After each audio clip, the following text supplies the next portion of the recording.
All right, welcome everybody. Episode 5, Talking Back Sunday. Today's August. Hey. Yes, Tuesday, August 18th, 2020. All right. Where is the time gone? I don't know. You But here know, we are. the sun was down at around like 8:30 last night. I noticed that the sun was going, and I was like, "Oh no, Summer's no. almost over. summer's dude. almost over." I gotta say, I was cruising around in the Bronco the other day, and I had this thought. I'm like, man, I cannot wait until it's fall. I just can't wait. And it's weather will cool down. It's my favorite time, my favorite season. So Hoodie I'm weather. not bummed about summer being over, but I am bummed that so many months have passed and we're still just kind of don't know what's going on in the world. Yeah. It's hard to believe this all started. It wasn't even close to summer yet. Yeah. And now summer's almost over. It's crazy how that works. Yeah. And yeah, Have you guys kids started talking about Halloween costumes and stuff like that yet? Yeah. yeah, they Keaton, whenever he talks about it, he's pretty bummed because he's like, wait, so we're not going to be able to trick or treat like we would normally do, are we? And we're like, I don't know, man, we'll just see how it goes. And he's like, no, that means we're not going to be able to do it. And then so we've been trying to think of clever ways to where we can get around that. We were thinking maybe trying a social distance Halloween parade, maybe. That's cool. It's a good idea. What does Mickey want to be? You could yell at the people. You could yell at them when you're going trick or treating. You go, put the candy on the ground. Go inside your house. I'll pick it up. Step back. Thanks a lot.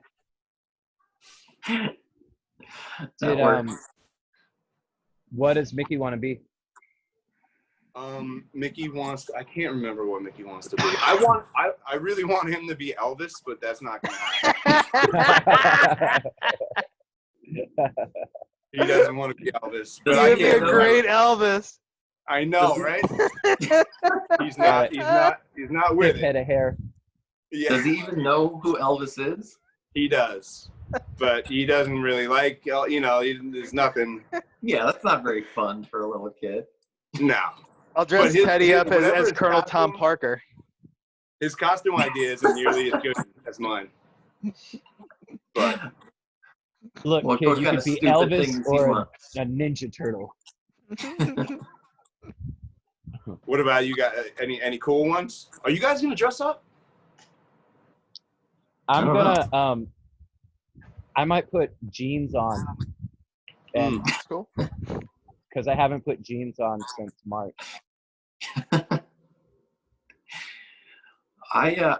My kids always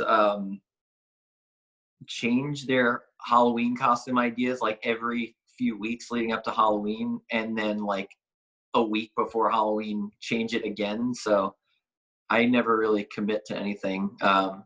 John suggested he's been really into Super Mario Brothers, so he suggested I could be Bowser and he could be Bowser Jr. I think that's a good idea. That'd be pretty cute. Yeah. But Or- Halloween's still months away, so he probably won't even care about that anymore in like 3 weeks. So we'll see. Teddy has There's been really or- obsessed with this character Luna Loud. Do you guys see? Have you ever seen The Loud House? No. No. It's about like 10 girls and one little boy. They all live in this house, and it's like a bunch of crazy kids. Well, Luna Loud's kind of the rocker girl, and she has kind of like a mullet. So Teddy wants to wear a purple dress with a purple skull shirt and grow a mullet. And he wants to have paperclip earrings. And I'm like, all right, but he just like not for Halloween, just to like go to school and Just stuff. I'm for like, fun. let's hold off on that. Let's see if you still like that. Because he You looks should get cool his in ears purple. pierced for real. He wants that very badly, but we're just holding off because we want to go to like a real shop if we're gonna do anything like that. We don't want the gun in his ear. Same with my daughter. So No, we're holding off on any permanent things. What about the mullet? Are you gonna let him go for it? Oh, dude, you got to do that, man. I think that's a given. Yeah, I got to figure out how to like cut his hair. We have a few like hairstylist friends and stuff that could totally do it, but he wants me to do it because I've been giving him horrible fades this whole quarantine. So I'm like, all right, I'm sure I could pull off a horrible mullet. You could just do a fade in Yeah. this part of his head. That's it. Yeah. Just leave the rest alone. Yeah. We'll see. Pretty good stuff. Mark, you're looking great. Did you just get back from a job interview or something? Is it my shirt? It's a very Yeah, nice dude, shirt. Is that's it my a really great nice shirt. shirt? Where'd you get that? I got it from Amazon Essentials. Oh, But guys, I got a really funny joke with this shirt. You want to hear it? Please. Yeah. Check this out. I'll tell my wife, I got this from Amazon Essentials, but when I put it on, here it is. It's Amazon Extraordinary. Nice. Nice. Damn right. yeah. Damn right. And then You're she right. says, You're right. Then she says, "I love you so much, Mark." I know, and I go, you're a lucky gal. She goes, the One lucky How luckiest. did I ever get so fortunate? A rocker and a charmer. gal. That's right. Shit, that should be my Instagram title or whatever. Oh, change it. Yeah, rocker and charmer. And your kids, Elvis. Man, it's a good life. Life is good. Let's just say that. Mhm. Indeed. The nice folks at it's just popped in my head, but the nice folks at Walrus Audio sent over or like I was telling you guys earlier, I'm building my very first pedal board. It's really exciting.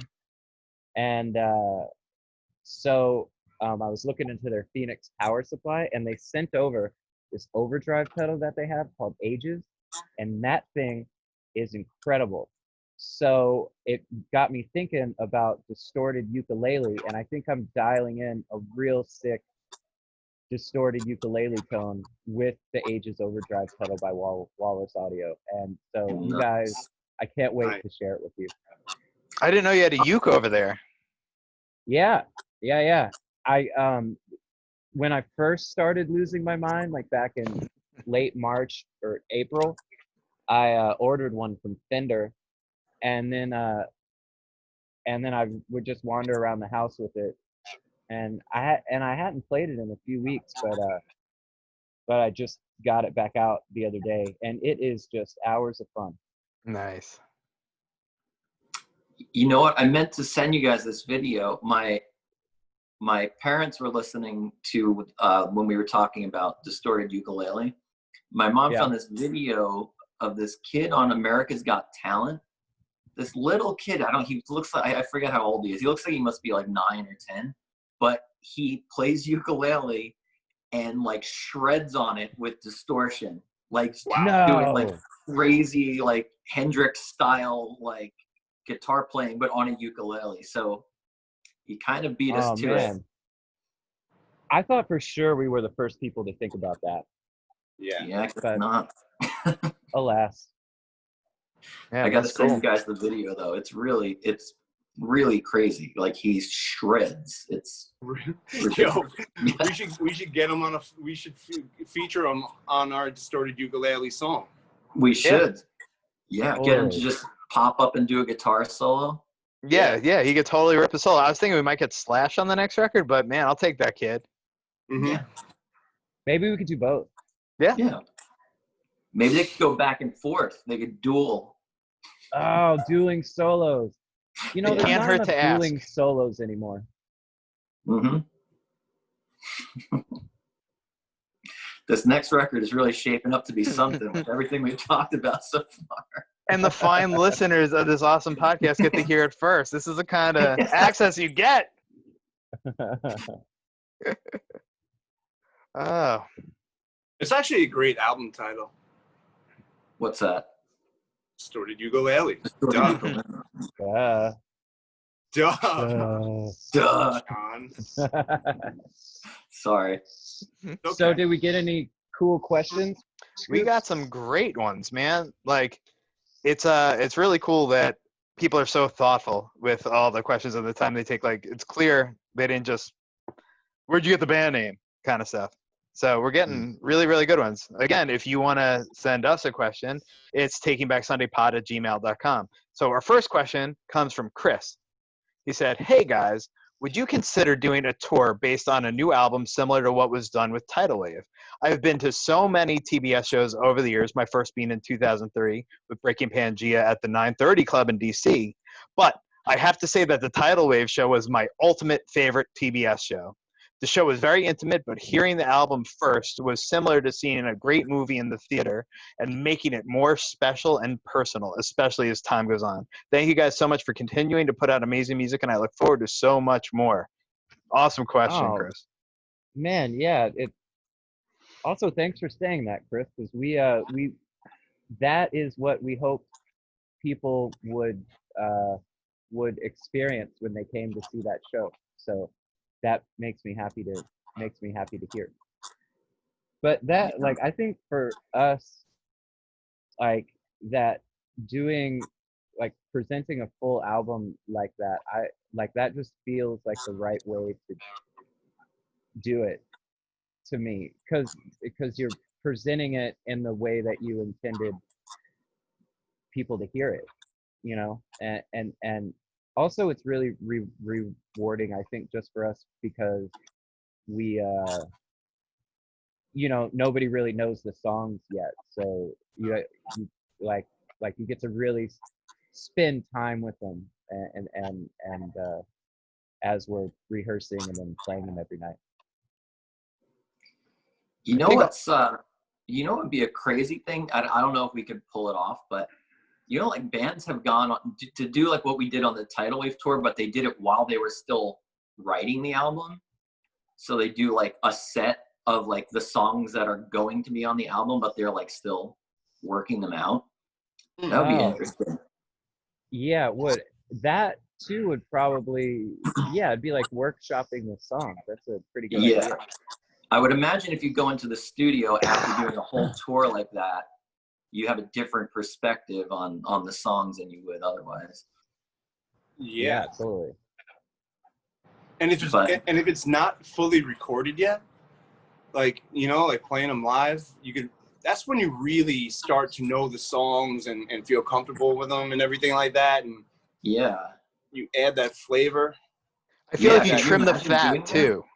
Yeah, doing that before you're in the studio, even, that'd be cool. Yeah, it would. Man, I can't wait to tour again. Yeah, that'll be so awesome when that can happen. That should just be what we do. Should we just agree that that's what we're going to do right now? Or yeah. Sure.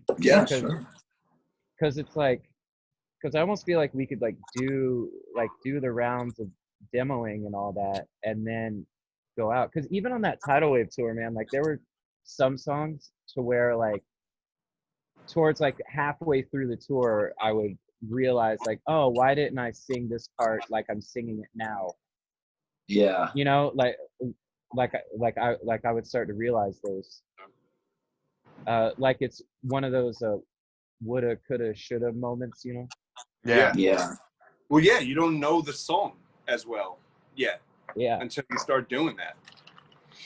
Yeah. There was stuff on Tidal Wave when we did that tour, like, at the time I was recording it, I could like barely play the part all the way through, like, perfectly. Like, it was really a challenge. And then by the end of that tour, it was not difficult at all.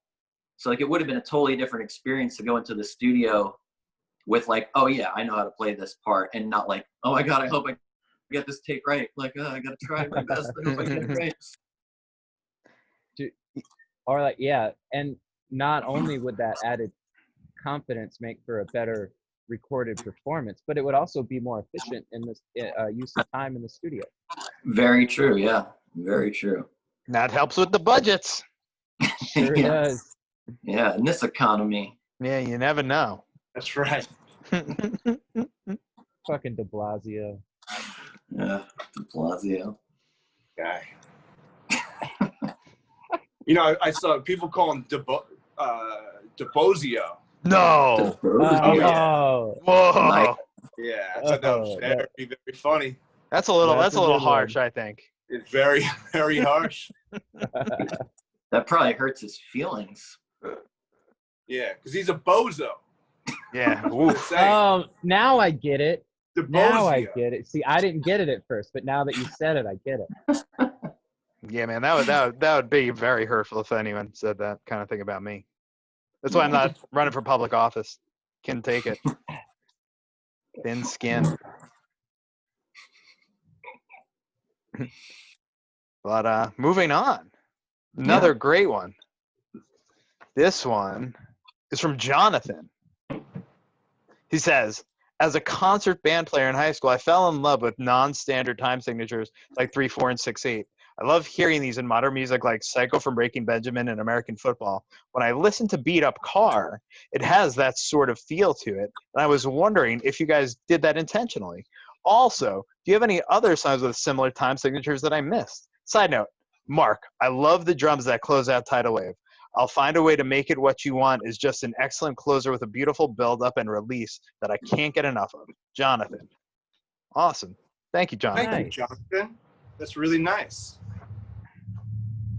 Nice. There's oh, sorry, Mark. You can go ahead. No. Go ahead.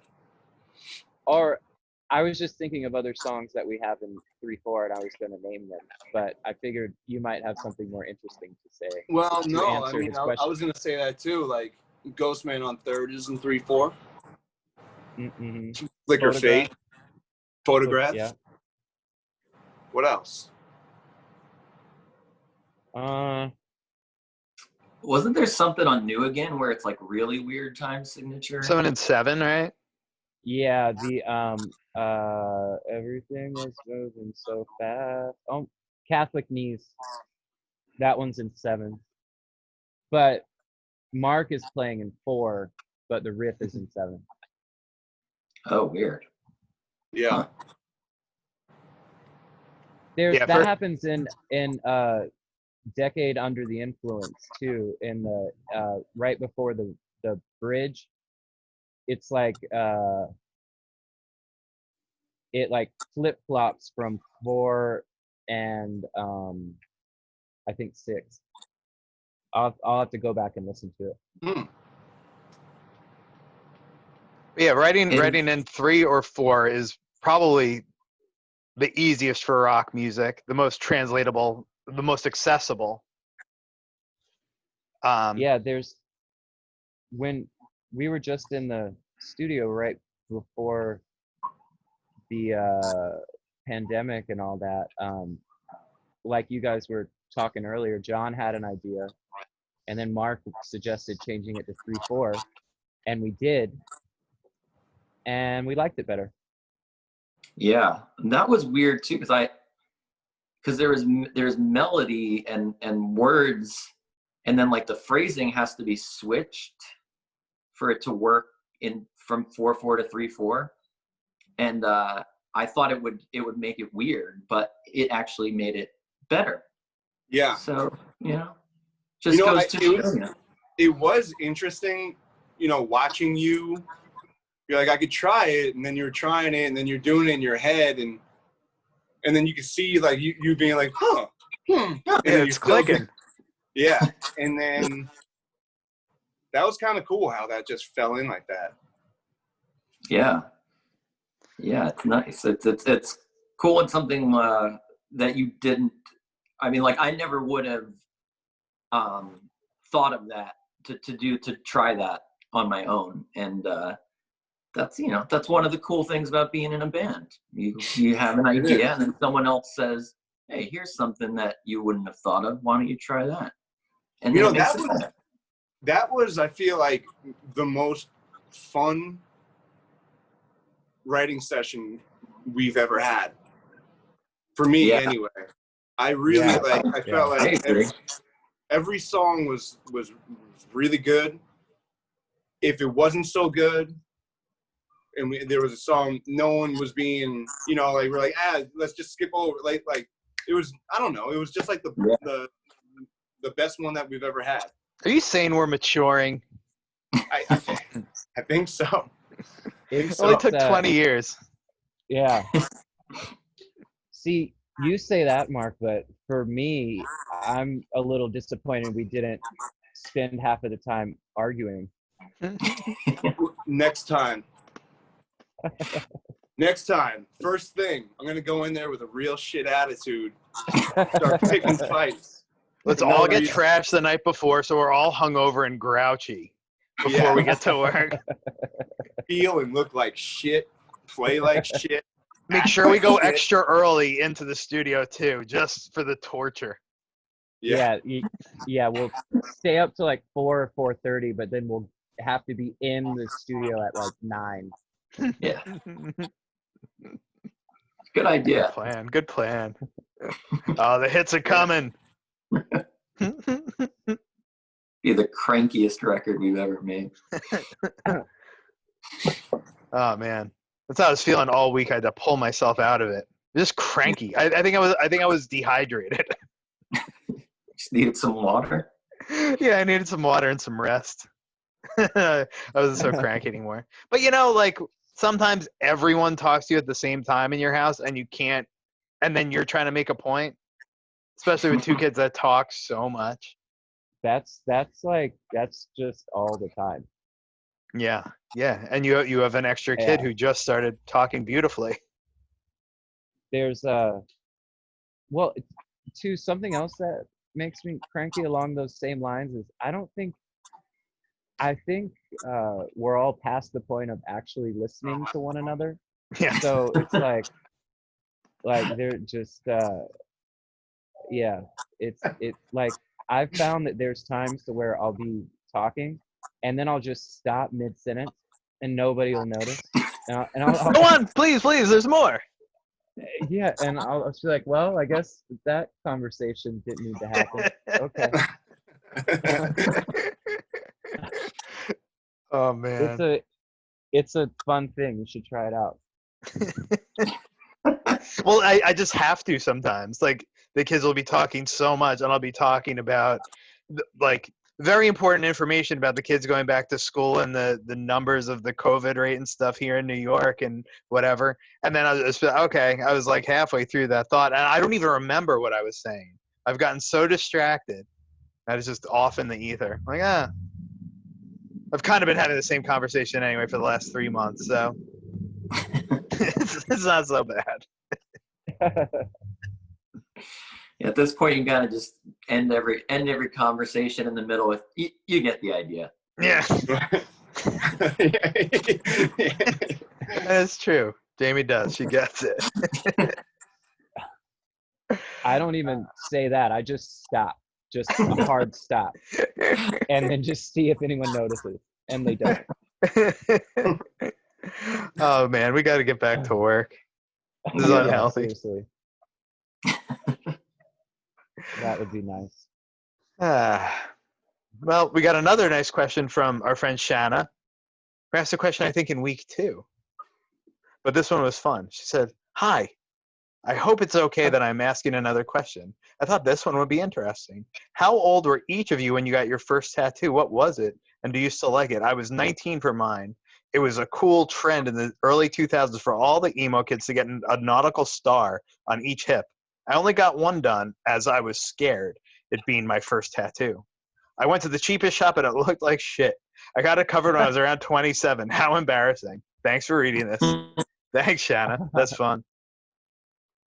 Sean, how old were you when you got your leprechaun? I got a leprechaun with his tongue pierced when I was 18 years old. I saved up my money from working hard at Kenny Rogers Roasters, spooning out those hot sides. I was so nervous that when I started that job, the manager called me Shakes because I would shake as I was spooning out the mac and cheese and stuff. You don't want to So that was on my name tag, Shakes. Isn't that nice? But I saved up enough money, and it was a really fun job. I did have a great time doing it. But yeah, then I saved up my hard-earned money and got a stupid leprechaun with his tongue pierced right on my arm. The tongue piercing really makes that tattoo. Yes, it's something else. Yeah, you should go back to a guy and make the tongue piercing more like defined and more. You should like Add you some know, like shading. really do Have up it the really, tongue piercing. really pop. It was funny because I was getting tattooed by Tommy Helm, tattooist to the stars, when Love Tommy Helm. yeah, and he was tattooing me. I was like, oh man, you know, I think I'm gonna cover this guy. I was like, dude, that's a great character. I was like, yeah, you're kind of right. I'm sticking with that. I'm not gonna cover it up, but maybe I'll have Tommy enhance that tongue ring. Yes.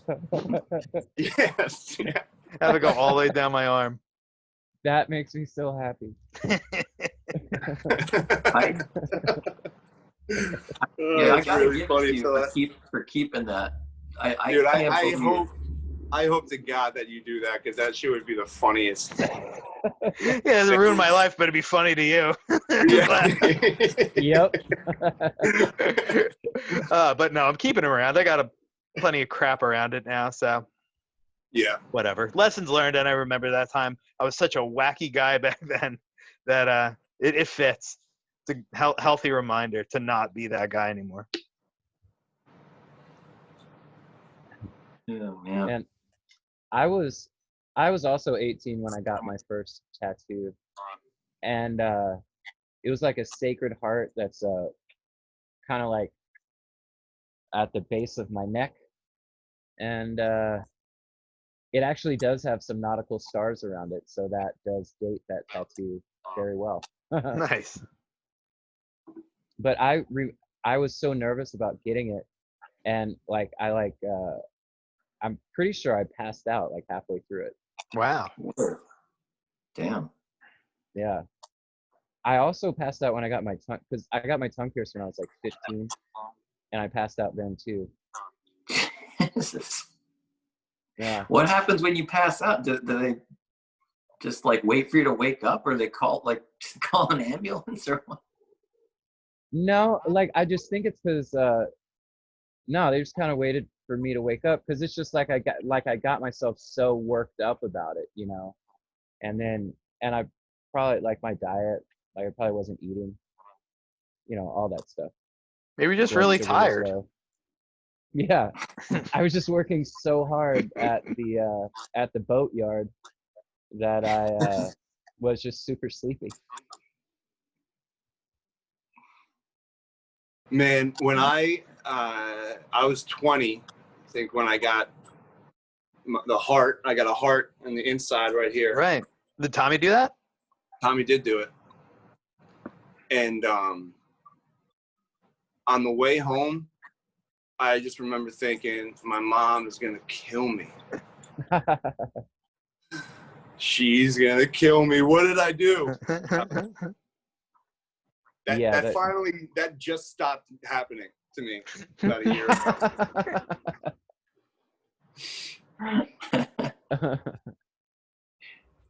Damn, man. So I didn't get my first tattoo until I was 30. I was the only person I knew without tattoos for most of my life. And did you get that Kid A one first? I got the Kid A tattoo first. I figured it was like a really light, little easy thing. And then if I didn't want any more tattoos, it would be not that big of a risk. But yeah, I got the logo that Radiohead had during the Kid A years, of like the little guy with the sharp teeth and cat eyes. And the tattoo artist actually made a mistake on it, but just like put a line around the ears where there wasn't supposed to be one, which really I didn't care about. But he was so apologetic, he gave it to me for free after that. Nice. Oh, nice. Yeah, that was pretty cool. You got Kid A tattooed on you, and then you got your kid tattooed on you. That's right. Hey. Yeah, 2 kids. So Keeping the theme. yeah, that's right. No, John, is that a theme that you meant to go with, or what? Yeah, it's like kid A, kid B, kid C. Right. Cool. Very cool. Very cool. Yeah. Man, I can't wait to get tattooed again. I don't want anything right now, but man, just to go. It's nice. Yeah. Yeah. Yeah, I was I like went through a week and a half about a month ago phase of looking at tattoo machines online and being like, yeah, I should just get one, because I mean, why not? Yeah. And then but then I talked myself out of it. Why? I even reached out to Danielle and our friend Danielle DeStefano. She owns a shop in Atlanta now, and I texted her. I'm like, hey, I was thinking about getting a tattoo gun, and could you recommend one? And she wrote back, first off, it's not a gun, it's a machine. And then I was like, I knew that. Sorry. And then that's when I realized that maybe I don't need to be getting one. Yo, I'd get a tattoo from you. Yeah? Yeah, I would. I have a bunch of like stick and poke ones that I've done. But the thing with the stick and poke is it takes forever. I was there when you did your first one. Oh, Warped Tour, right? Yeah. Like in 2004. Does that hurt like hell?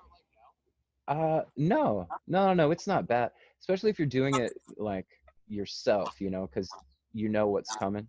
Mm-hmm. And but yeah, we Smith, our tour manager, had a whole bunch of stick and pokes, so he like showed us how to do it.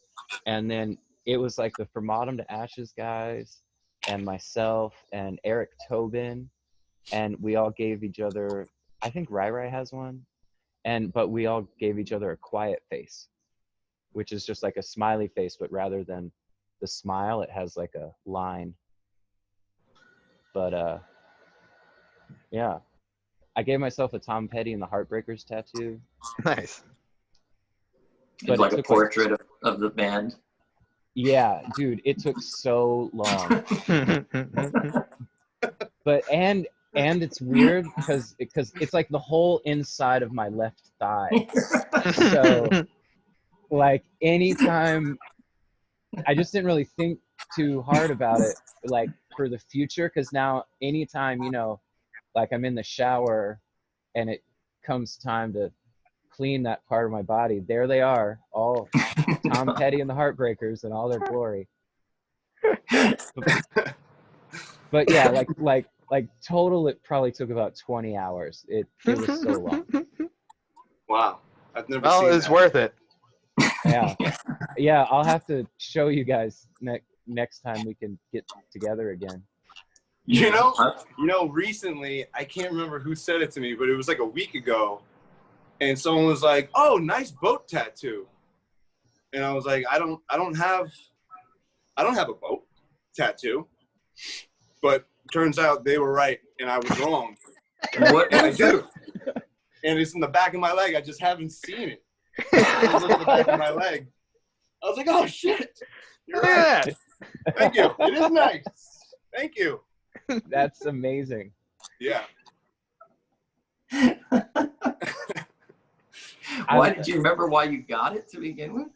You're just like, I wanted it. And that dude, the kid with the long hair from Charlotte did it.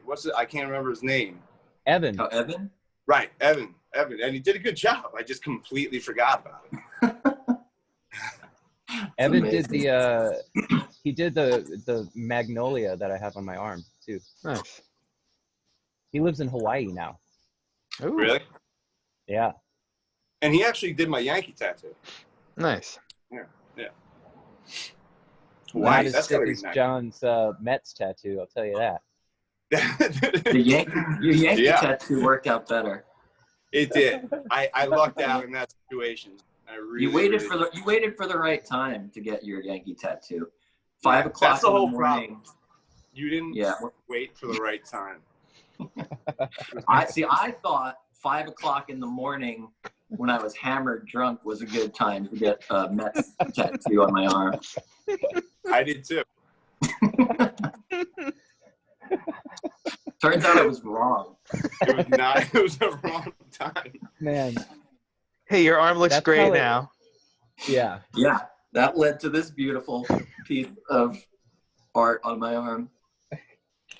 If you notice, I like to point out, because it was orange and blue, the Mets tattoo. So the tattoo artist was also drunk and he messed it up. But there's some key spots of blue and orange in this cover-up because of that, because it was like the best way for it to not show through at all. It just like That's he amazing. incorporated some of the colors that were already showing through. But yeah, Tom did a really good job covering that up, though. he did a great job. It's amazing. Yeah, I can't believe it. It's also kind of funny being that I went from getting a tattoo first time ever at 30 to like 8 years later having to get like a half sleeve because of a bad hotel room late night tattoo. I decided to save all my tattoo mistakes for way late in my life. Yeah, lessons learned. You know, we all learn them at different times.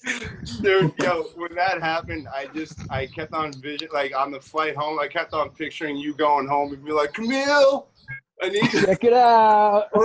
Listen, something happened. Sorry.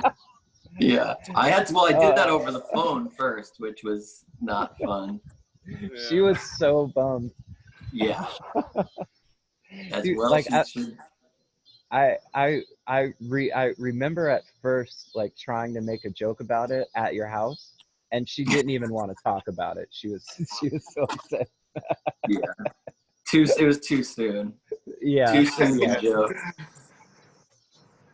You don't joke about job tattoo. Not funny. Oh, Yeah. Man, what a funny thing. Yeah, it was that was one of the dumber things I've ever done, really. When someone said that to me to make me feel better, they're like, well, if that's one of the dumbest things you've ever done, you know, you're doing okay. You're doing all right. You're doing all right. That's the truth, because, man, people are doing a lot worse than getting bad tattoos. Yeah, it's true. So that did make me feel a little better. There's so many times that, like, being a grown-up now, almost 40 years old, I think I'm past the point of making horrendous mistakes. And then I get a little cocky, and then I'll do something really, really stupid. I'm like, I thought we were past this. Oh, like, hurt myself really bad. Like, I fell up my stairs back in December and smashed my arm. I'm like, I think I broke it. Like, how did you fall up the stairs? How did you fall up? It was, like, right before Christmas. I think I got to go to the hospital. It was fine. But I'm like, man, I really thought I had this beat. But no, I can still do that no matter how old I get. Because, like, you see so many mistakes happen with your kids. Hey, don't jump off that thing. Don't do that. You're going to slip. That's dangerous, whatever. So I'm like, yeah, I'm so much better than I'm like, nah, I'm not.